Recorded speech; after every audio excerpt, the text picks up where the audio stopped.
Welcome to the Fractional Interest Podcast. Increasingly, as I do more probate, I got involved with circumstances where somebody had a portion of a property, and then you had all kinds of complications that came with that. And so I launched the Fractional Interest Podcast, talk about real estate, but in talking to a leading attorney in Southern California, Scott Rahn, find out that, and it makes sense, fractional interest is not just on real estate alone. And now, Scott, thank you so much for joining us today. Thanks for having me, Bill. It would seem to me that a fractional interest situation can only happen if there's some sort of failure in the pre-probate or pre-death, pre-planning process, correct? Generally speaking, most of these issues arise from a lack of thoughtfulness in the planning process, either because there's no planning at all and people end up with fractional interest, or the plan itself is not very well thought out. Yeah, like let's leave the property to my three children and let them fight it out, and then they all hire attorneys and it becomes like a battle. So let's talk about first definitions. In real estate, fractional interest would be the same as a tenant in common situation as far as ownership, that people own it, but they have their own individual ownership? That's correct, yes. If people are going to receive a fractional interest of a piece of real property, the family home, a vacation home, an apartment building, those are probably some of the most common examples that we all see. They're going to receive their interest either through a probate estate, if there is no will, a probate estate, if there is a will that leaves it that way, or from a trust. They're going to receive their interest as tenants in common as to what their respective interests are. And so in a scenario like that where property is being granted by the probate estate to the individuals, I guess the proper deed vesting would say to Mary Smith and Bob Jones as tenants in common, or each have 50% interest, each one have it, whatever it is, as tenants in common. That'd be the proper way to make the deed, and oftentimes you don't see it that way. Correct. Yeah, the proper way would be for whoever the administrator, whether the executor or the trustee of the estate is, to distribute that property pursuant to the percentage interest that each of the beneficiaries or heirs is entitled to in their name as tenants in common as to those interests and as to each other. So I see fractional interest of real estate and probate come in one of two ways. One way is unplanned, and the decedent passes, and it turns out that maybe they thought everything would go to the second wife, but somebody didn't think through the law or understand that there's different laws of inheritance without a will, and that oftentimes a property can be given to several parties who have claims under the law. And so nobody intended it that way, but all of a sudden they just show up, and that gets determined in probate. So explain kind of what that looks like. You represent a client who maybe is filing a probate, and they go, well, my dad died, and they think they're getting the whole thing, and they discover, well, actually there's somebody else who has a claim of some sort. Yeah, sure. It can happen any number of ways. And here in California, we're a community property state, and I know there are at least 8 other community property jurisdictions, and then a whole number of quasi-community property jurisdictions out there as well. So you have to factor those interests in. So generally speaking, when somebody passes, if they haven't planned for how their estate assets are going to be distributed, then it's going to go through probate court, and it's going to be a probate administration that's going to take anywhere from 1.5 years to 2 years or longer, and it's going to follow that state's rules of intestacy, which simply means that the state probate code is going to determine who the heirs are who are going to inherit that property and in what percentage. Here in California, getting back to the community property issue, the surviving spouse is entitled to inherit the community property of the deceased spouse. And then depending on the number of children that the deceased spouse had, then that's going to determine how much of the separate property the surviving spouse gets and how much the kid or kids get. So you can very easily end up in a situation where you have a surviving spouse that has a community property interest as well as a separate property interest, right, and then children who have their own percentage share of a separate property interest. So you could end up with any number of stakeholders with any number of percentage shares owned. Yeah, I had a case one time where a man passed. He had a wife and one child, who was living. So you would think we went heir, but he had another child out of wedlock, And so I don't know the law, but I think what was going on was that child had the same percentage at rights, or because she was the heir of some other woman. I forget how it worked out, but somehow she was entitled to 50%. And these two, obviously, you can imagine a child of the parent of the mother would hate the child out of wedlock. You can just imagine the emotions possibly. Yes. And so it was a nightmare. But that was a case where lack of planning made all this become a problem of sorts. Well, lack of planning, and you can have planning and you can still have pretermitted or omitted children, right? The secret scion situations that you just described.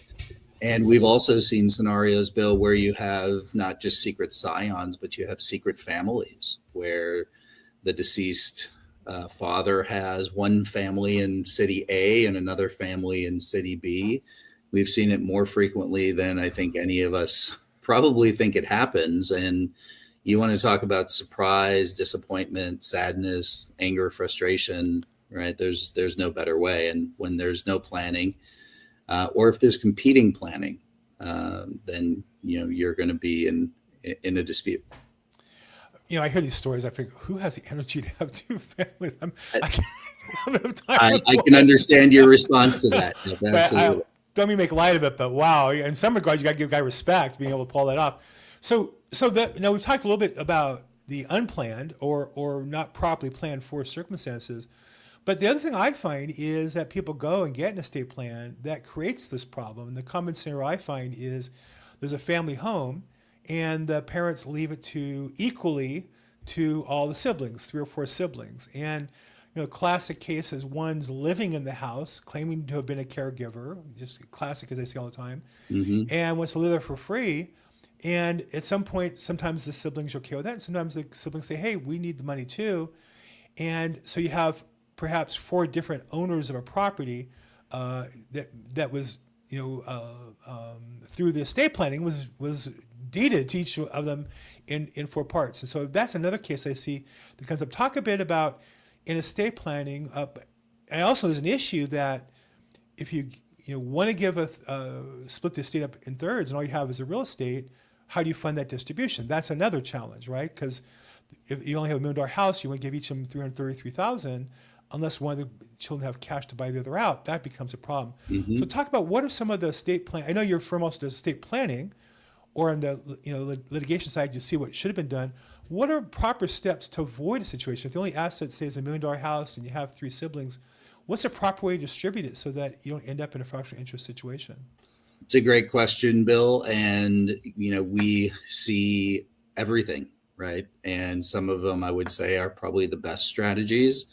Some of them are probably the worst strategies, but because these situations are so fact and circumstances dependent, it really depends on what your family dynamics are and what you're trying to accomplish, right? There may be a caregiver child who has spent more time and sacrificed more of their family time or career time or those kinds of things. And you may want to reward them by giving them the family house and distributing other assets to the other children and other heirs. There may just be a situation where somebody is in a better position to financially maintain, the properties, or just be more sophisticated. And you may want to give the other children other assets because they're maybe not going to be able to manage those assets, whether they're business assets, real estate assets, what have you, financial assets. But I think the reality is, going back to my point here about being very specific about what your facts and circumstances are, who your beneficiaries are, who your children are. I think the best approach often is to look through that lens and try to be very intentional, deliberately intentional, as one of my friends likes to say, about what you're going to do. Because I think it's very easy to do what you described, which is, I'm going to give everything to my 3 children equally. Well, you have one child who's been living in the home with mom or dad. They don't have the financial circumstances to do a buyout. Perhaps the family home is worth a lot more, or the vacation home is worth a lot more. And now you have a situation where you've got, say, 3 children or 4 children who are now co-owners of the family home, and they're co-owners of the vacation home two of the children never use the vacation home, have never used the vacation home. They've moved across the country. It's not accessible to them. One person wants to retain it, right? The fourth couldn't care one way or the other, maybe can afford it, maybe not. And you just end up in a situation where you're creating a potential, at least a rub, right? Friction between your four children. And I think oftentimes we as parents like to think that our passing is going to be the kumbaya moment, right? Where all of our children are going to come together. And by the grace of our passing, they're suddenly going to all get along and overlook all of the strife that they may have faced, fighting over, bikes and clothes and, who's going to get to sit in the front of the car on the way to school, all of those things. And that really doesn't happen. So I think really the best plans that we see are the ones that are intentional, deliberately intentional in identifying who their children are, what they want those children, not just to get in terms of financial benefit, but really meaningful life benefit. And then specifically bequesting those gifts to each of those children. And perhaps it's, my two sons get along great and they've always used the vacation home, so they're going to get the vacation home. My two daughters, they're near the family home. They've always been near the family home, but I want it sold and the proceeds to be split equally between them, right? I think more often than not, the reality is the family home certainly is not likely to stay in the family for a long, long time. That's what we see. Vacation homes, I think to a certain degree, a bit longer. But, really thinking about, should this asset be liquidated? How quickly should it be liquidated? Right. And I think those plans that simply say, look, let's just liquidate everything. Let's not give the kids anything to fight over and divvy up the proceeds equally, I think is really often probably the best approach here. We're both in California where we have Proposition 13, where we have these differences in assessments. And in some cases, assessments can get passed from parents to child, but not from child to child. And so I know there's estate planning issues where if you have a property and distribute to all three, and then the one child goes, I'll buy it from you guys. Well, now you're kind of out of the protection of the probate transfer. Right. You lose the assessment, perhaps tax advantages. Talk a little bit about how to avoid or minimize the taxes, or at least keep your options open by proper planning. I think the best way to do it is to give your fiduciary, your trustee, et cetera, the option, the flexibility. As one of my mentors taught me at a very young age, always plan for maximum flexibility, right? Give your fiduciary the ability to make adjustments, right? Fair adjustments, right? You don't want to just disinherit, the kids who want to be bought out of the house. That's not fair to them. And it's certainly unlikely to be consistent with the intent. Generally, while the families don't love paying taxes or would like to minimize their taxes, the vast majority of them aren't willing to disinherit their families, to avoid taxes. If they did, all we would see out there are charitable trusts. And that's certainly not the majority of them. So I think the best way to approach that, Bill, is to plan for maximum flexibility. And look, you're hiring this fiduciary for their expertise, right? And for their ability to analyze these issues at the time they're completing the administration. So give them the authority to look at these issues and make adjustments as needed so that you're able to minimize your tax exposure. One of the ways I got involved in fractional interest is that there would be, let's say, a property 50% through the probate, 50% transferred already, or state or community property, whatever. And to sell at 50%, you would have to sell it at a discount on the open market. That nobody wants to buy a property with an unknown partner. And I've done a lot of research on this, and it's about a 30% discount to the fair market value of that portion of the property that the property gets sold. And I work with investors who bought those properties at probate court because you're getting a discount. And one of the things I've learned is that just because you're majority doesn't mean you get to hold the minority owners hostage. Correct. That, at least, again, I'm not an attorney, I'm just from the business side. It seems to be very robust partition laws that empower minority owners to say, look, either pay me fair market value or we're going to sell it under the court prescribed process. Talk a little bit about partition as a resolution of a dispute from an attorney's point of view. I think thank you for bringing that up. I think partition is a very important tool in any estate litigator's toolbox or estate administration lawyer, because of the ability of a minority or any fractional interest holder to go to court and ask the court to liquidate the property and give them their fair share. I think oftentimes you can end up in a situation where the fiduciary, again, whether it's an administrator, an executor, or a trustee, is attempting to, thread the needle between each of the beneficial interest holders and trying to, figure out and resolve what is best for them. But they really are never going to get to that place because of often the historical dysfunction between them.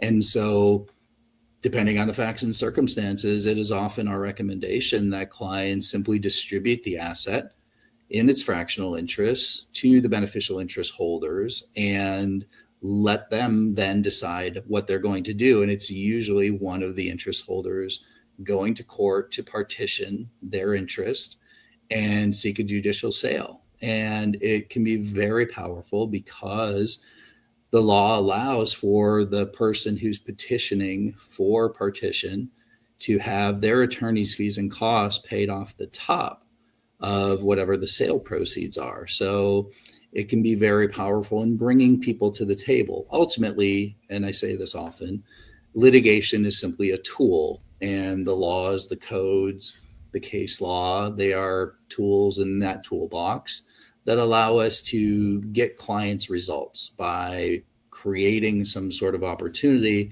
for us to sit down with the other side and work out a deal, or where that can't be done, then a judicial mechanism to get a result. Ultimately, clients simply want results, right? They want to stop fighting with their siblings or step parents or parents or other family members, and they want to move on with their lives, grieve their loss, and really be able to just be at peace and get what they're entitled to and move on. So we are big fans of partition actions because of the leverage that it can create in giving us a path to get a result for our clients. I'm not an attorney, and I'm careful not to give legal advice, but from a business perspective, I've been through a few of these. It seems like the same. The majority owner has convinced the minority owner that they're beaten into submission, and I'll say, well, no, talk to an attorney. There are, mechanisms to make you whole. And I've talked them up, and then eventually the attorney will reach out, and then the attorney will write a letter threatening a lawsuit and gets ignored. Then they file the lawsuit, and all of a sudden everybody starts to meet. So it seems to me that if you're going to do this, you have to be prepared to engage an attorney and be prepared to file. But like you say, ultimately, the other side is risking that they're going to not just end up with only a fair percentage, but they're going to pay the legal fees of the person who's filing the case. So is that kind of what they look like? It seems to me that like 95% of the time they don't settle until the case is filed. That's at least been my experience. Yeah, I appreciate that experience, Bill, and it's certainly far too consistent with ours.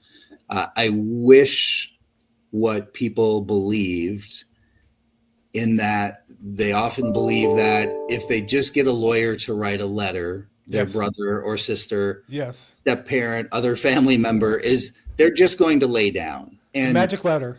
the magic letter. And look, to be fair, we have oodles of those stories as well, where, we've laid it out for people very cleanly. What has happened, where we are, what's going to happen, what the paths forward are, why we're choosing to try to do this informally, more efficient, more cost effective, right? Better results sooner for less legal spend. It's what all of our clients want. It's what we strive for.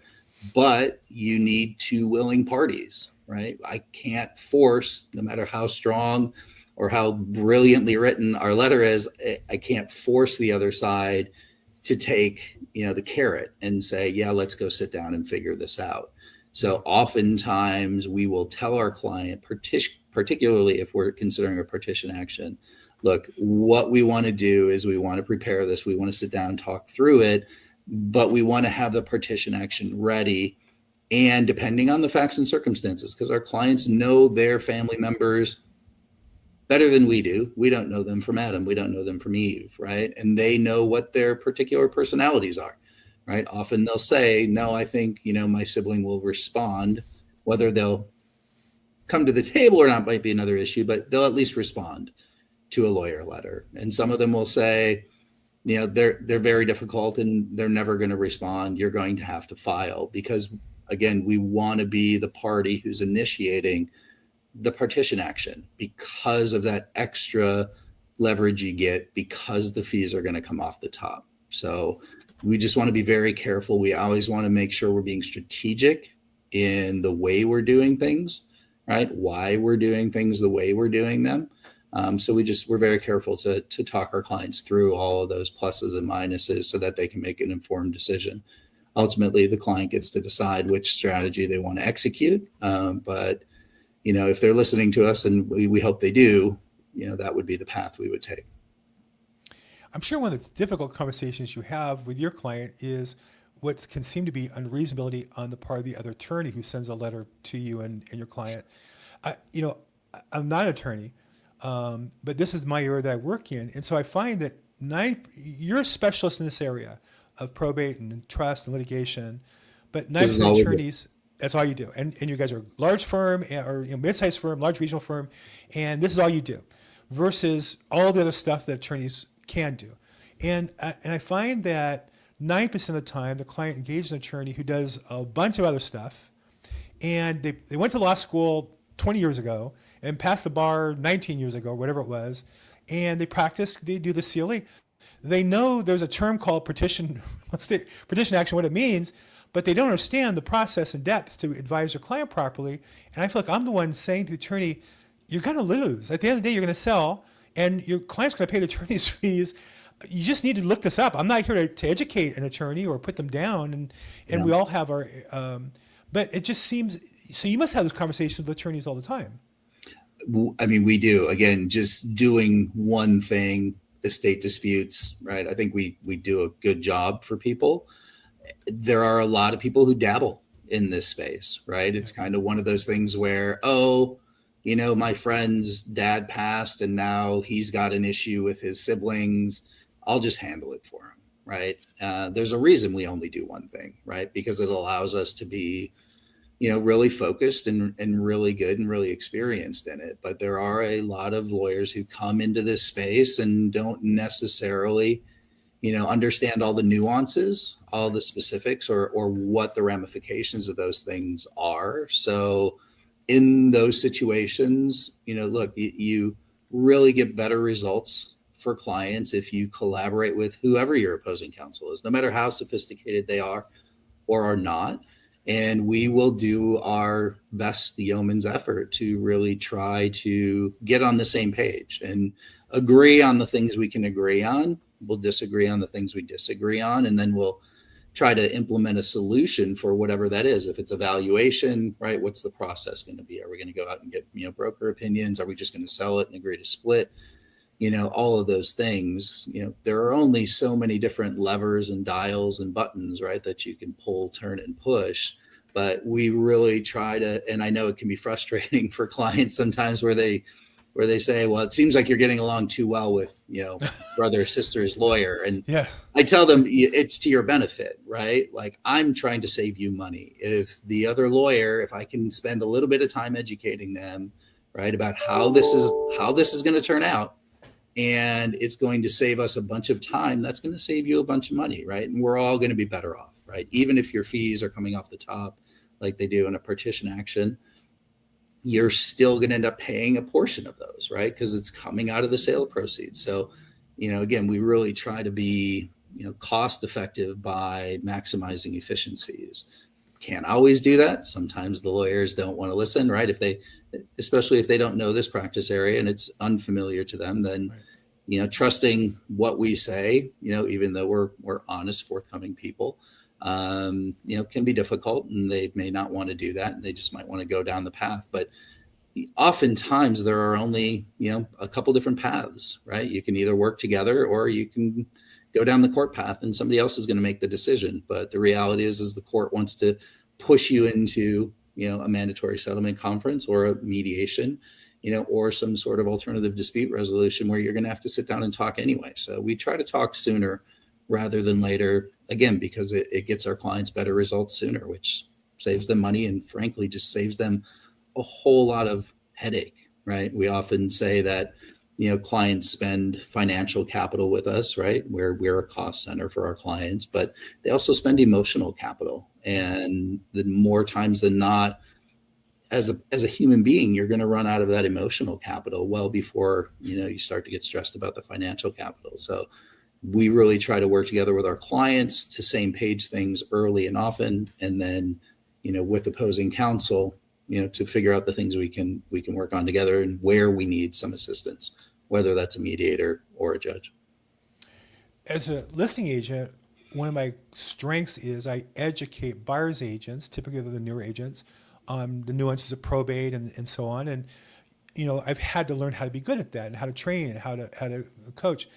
But it's more natural in that typically they're newer agents. I've been around quite a while, and I think they kind of accept that. If there's any group of people that I find difficult to share information they don't know, it's attorneys.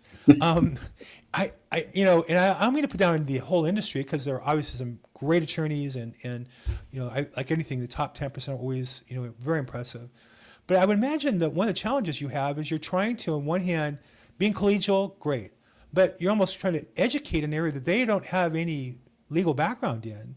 That must be a challenge. You have to kind of walk that tightrope because nobody wants to look at you as their superior. They have their own firm or they're your practitioner, and yet, if they research you, they'd see you're one of the top in the industry. How do you manage that tightrope? And help me understand how I should better talk to attorneys to kind of open the door a little bit to get them to open their minds as to where they're headed. Yeah. Well, first, I just want to say thank you for helping to mentor your industry. we do the same thing here, obviously, but it is often where someone comes to us who does not have your experience, the experience specifically in probate sales. And my goodness, it is so easy for them to get the apple cart upside down and then spend oodles of time and money just trying to get the wagon upright, much less get all the apples back in it. So thank you for doing that. It is important. And frankly, we don't work with realtors who don't have this specific experience because there are just traps for the weary that if you're not experienced in this space, we're not going to spend our clients' money being the ones to educate you. It's just, there are plenty, there are people like you out there who have this experience, and we'll just work with you guys because it just makes sense and it's better for our clients. But coming to your point about the attorneys, look, it's a difficult job being a lawyer, right? You're questioned by everyone about everything, right? Opposing counsel is necessarily ethically obligated to be adverse to you, right? And to try to get their client the best result they can get for their client, right? The judges are skeptical of everybody and what they're telling them, right? So this is really where reputation and just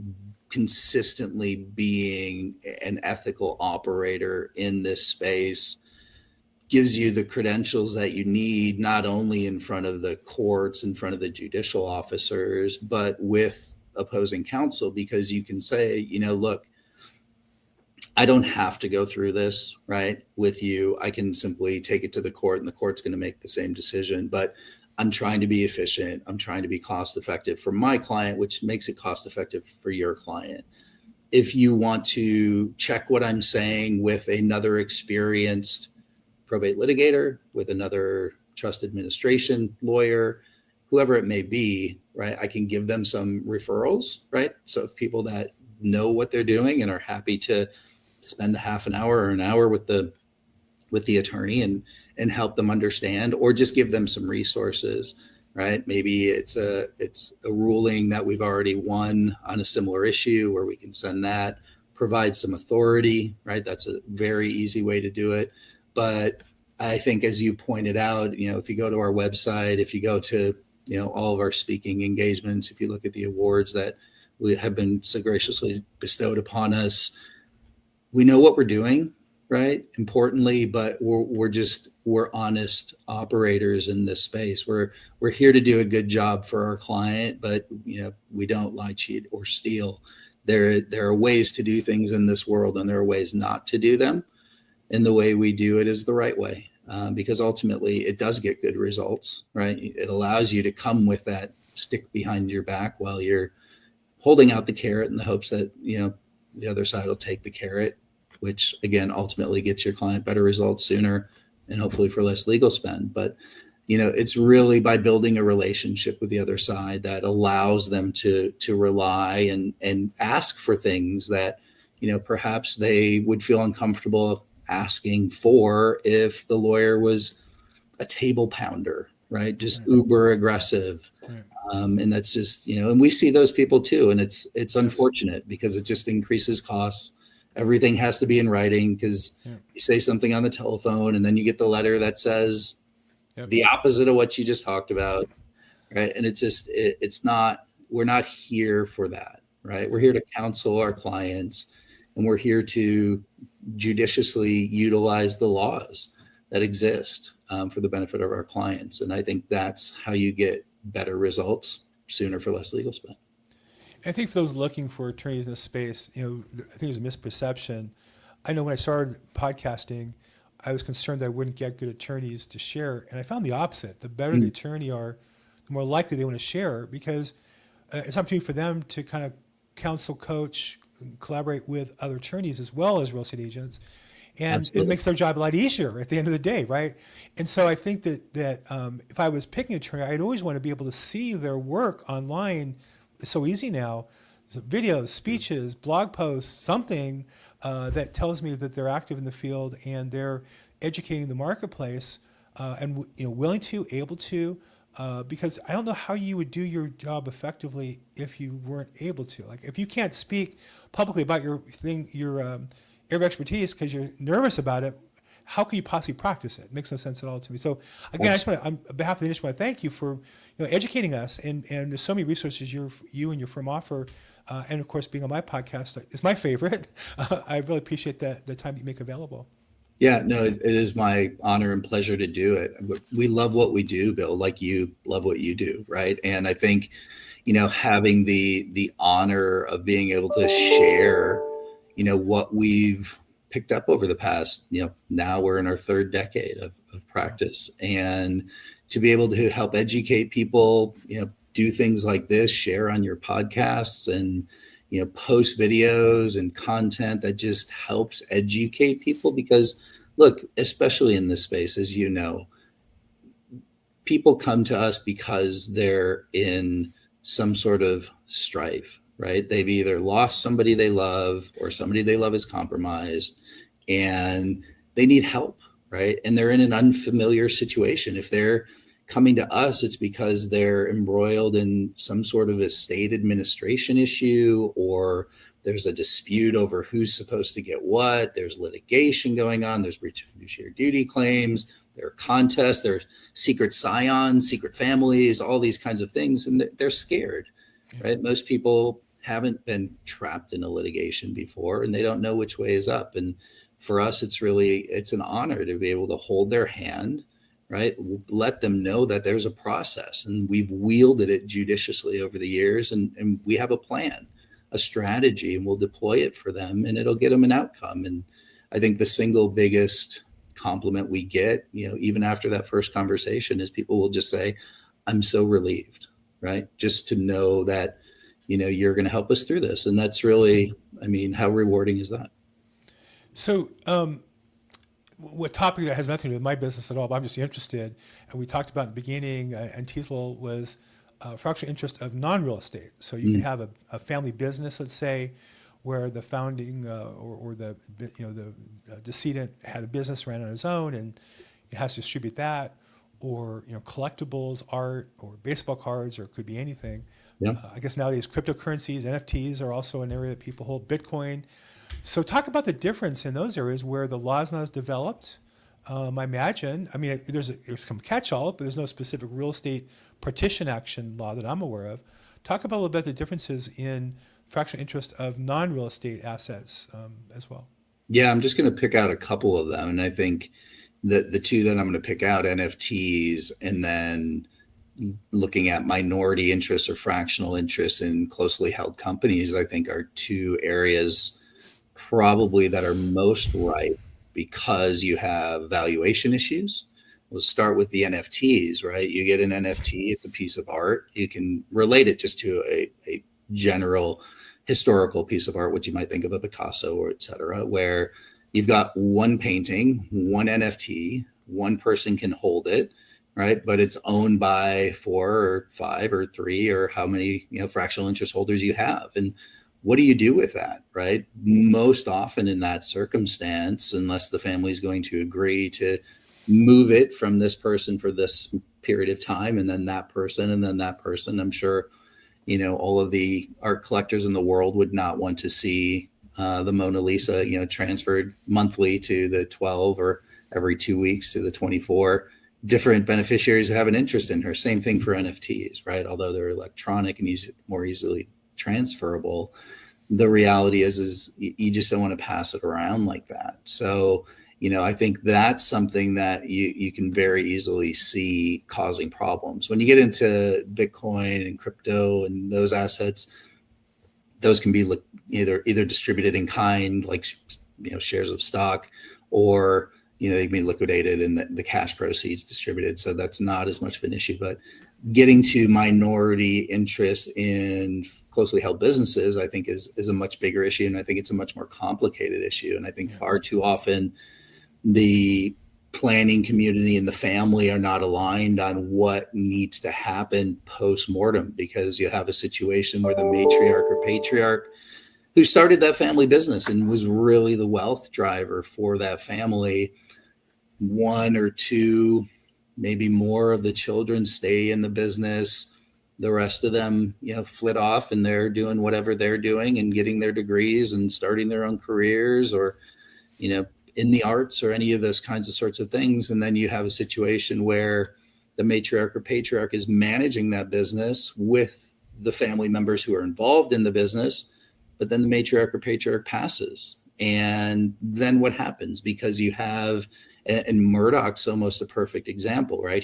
Murdoch has not passed yet, but the litigation that's currently ongoing on appeal out of Nevada deals with who is going to control that empire, who's going to control that business post-mortem, right? Because he has very distinct ideas currently as to who he wants to manage the empire after he passes. But the estate planning that he put in place, and this is really the nature of the dispute, perhaps it does or does not have the flexibility to make those kind of appointments, right? So you have a class of shareholders who now wield a tremendous amount of power because they're the equity owners, they're the stakeholders. And you have one member of the family who's been anointed, who perhaps, well, we know that the other shareholders are not interested in managing that business, and pushing them aside. And I think that is an issue where you can very easily end up with various camps of shareholders, right? The more dynastical the family structure, the more dynastical the family wealth, the more fractured that wealth becomes. And I think this is where, the planner that you work with needs to have a certain, I'll say a very high level of sophistication, where they're not only looking at your estate plan, right, but they're really able to understand and have a strong corporate background to understand what additional documentation is necessary to ensure the stability of the governance of your entity or entities after you pass, to make sure that it's going to be managed the way that you want it to be, whether that's some sort of shareholder agreement, right? If somebody's going to object, then they're going to be bought out, and how they're going to be bought out and where the liquidity is going to come from for that. And all these governance issues that really are, they're not the tail that wags the dog. They're really the dog when you get into the meat of these issues. But this planning needs to be very thoughtful, or, you can end up in a situation very similar to what we're seeing right now with the Murdoch family. I've been through two of these as an employee in companies like this, and the thing that strikes me is the founder usually is a very dynamic, unusual person who built this business, and while he attempts to bring in his family members and train them up and get them involved, they're just not as special as he is most commonly. And that's not putting anybody down, but the opposite, to really hold up the founder who launched this thing. And they don't sometimes understand their mortality. Their legacy isn't as strong as they'd like it to be, whose is, and it gets difficult. And business is challenging, and so you turn over business to a less than superstar team, and they're in a competitive market can have some tough hoe. And I know I was in the business of electronic at a time when that business was under, manufacturing of electronics was under severe difficulty. And maybe the founder could have worked his way through it or not, but certainly anybody less than exceptional got wiped out in the last couple of years. So these are difficult things that to get somebody's attention and get them to acknowledge their mortality is, especially those people, the people who build these things, they just see themselves as immortal. I'm not saying it in a sense that's not psychologically correct. I'm just saying they just see themselves bigger than you or I do. Or maybe that's the case with you and your firm. I don't know enough to know the background, but I just find the founders of these big companies are always exceptional people and very rare. And it's just so difficult to replace them. Agreed. And having a thoughtful succession plan, I think, is critical to not just the survival, but the continued thrivance of any organization, right? We here at my firm, my partner Sean and I and our team, we've been working for the past many years on our succession plan because, look, we deal with these issues all the time, and we don't want to be the plumber with the leaky pipes, right? Like, God forbid something happens to one or both of us, then what happens to the firm, what happens to our families and our interest in the firm and all of those things. But you have to be intentional about it, and frankly, you have to admit your own mortality to really face all of the different issues that may come up post-mortem, because, or even if you get sick, right? I mean, the television show Succession is a great example and really does, I think,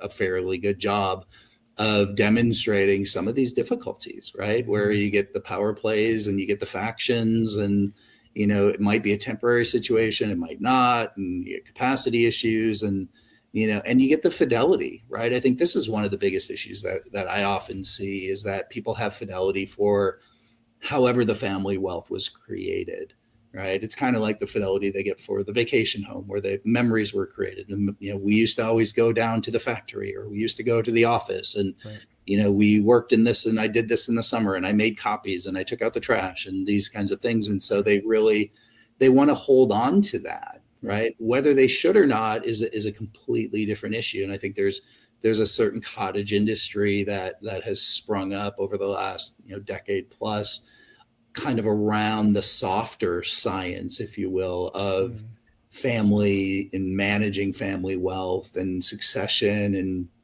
why it's not appropriate for everyone. But I think a lot of it really evolves around having these family meetings, right? Having family board meetings, if you will, and talking through, what people's expectations are, what the kids' expectations are, what the kids' spouses' expectations are, because sometimes it's not the kids who are the problem.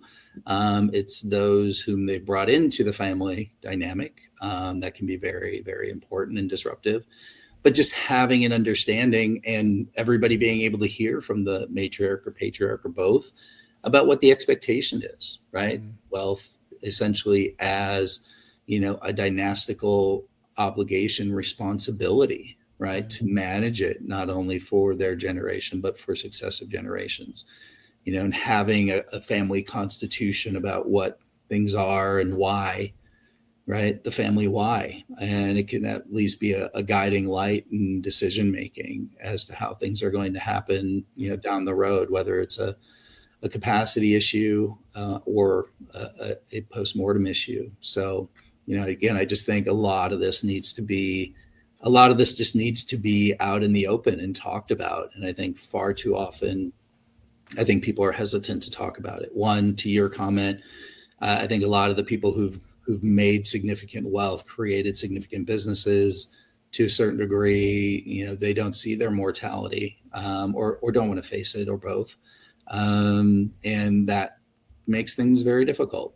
And, pretty near impossible if somebody's unwilling to meet it. I had a client years ago who built a very nice business and a very nice life for him and his family, and sitting down with him and his wife, and he said, what do I care? I'm going to be dead. Right. And I just thought, well, is this the legacy that you want to leave for your family? Right. Where they're all, at each other's throats, or, trapped in a long probate administration publicly in the courts. And, after talking through it, no, that isn't what he wanted. But, he really, he was hesitant to think about, what's going to come, and it's coming for all of us. So ignoring it doesn't make it go away. Like a lot of things, the Nile is not just a river in Egypt. So, and I often think if you or I could be empowered to force a customer to go to probate court for one day and just see what that looks like, they go, okay, I don't want that. You're right. I'll be dead, but I want that happening with my name on it for sure. Yes. I mean, just sitting there for one day, as you suggested, right? Clients will say, why did it take so long? Right? Why was that hearing so long? It was a simple little thing. Well, we were number 35 on the docket, right? Yes. Number 35 of 40, 60, whatever the number is for that day. And the court had to hear all of these people, right? And we had to be there because we don't know when the court's going to call, lucky number 35. And it can be. And you see just how, slow some of these processes can move. And this is not to besmirk the judicial officers or the courts. They are wonderful. We have such a very deep and talented probate bench throughout the state, frankly. Really kind, caring, smart, efficient people. But there's just, we live in a very populous part of the country. Right. And there are a lot of cases, and a lot of people don't have wills, trusts, structures, and, they just end up, mired in these situations. And a lot of times, they have a hard time, if they're smaller estates, particularly finding lawyers, right, who understand these processes. So that just further bogs down the system, unfortunately. Yeah, very much. Finding the right attorney. And that's why I did this podcast originally. People would reach out to me, and I would ask them questions because they would just want an attorney and a number. And I'm like, well, no, it doesn't work that way. Yeah. That's the problem. What's your problem? And then let's get you to the right attorney who can solve that. And Scott, for so many of those problems, you or your firm are the answer. I've gone a little bit over. I really appreciate, like I told you, we started today. We go as long as I'm interested. Well, I'm still interested, but at some point I got to recognize your time. Yeah. You got to get some billable hours in. We're not paying you enough to make this work. I appreciate being able to do it, Bill. Like I said, I love this stuff. I know you do as well. It is an honor truly to be able to be here with you and to be able to talk about these things, because they're important, right? Because they affect people. Well, thanks so much. And if you want to get in touch with Scott or his firm, Scott Rahn is at RMO LLP, and the website is rmolawyers.com. There's a contact information there. We have a banner down below with the contact information, more easy to see. Feel free to reach out to him and his team. And again, they specialize and limit to probate administration and trust administration and probate and related litigation. Scott, thank you again so much for your time today. I always learn so much in talking to you. I really appreciate you. Thank you again for having me, Bill. And for this, this is the Fractional Interest Podcast, where we talk about all things related to fractional interests in real estate and probate and non-real estate. As it turned out today was interesting. If I can help in any way, I'm at Bill Gross Probate on social media. As always, make today your best day ever. Thanks.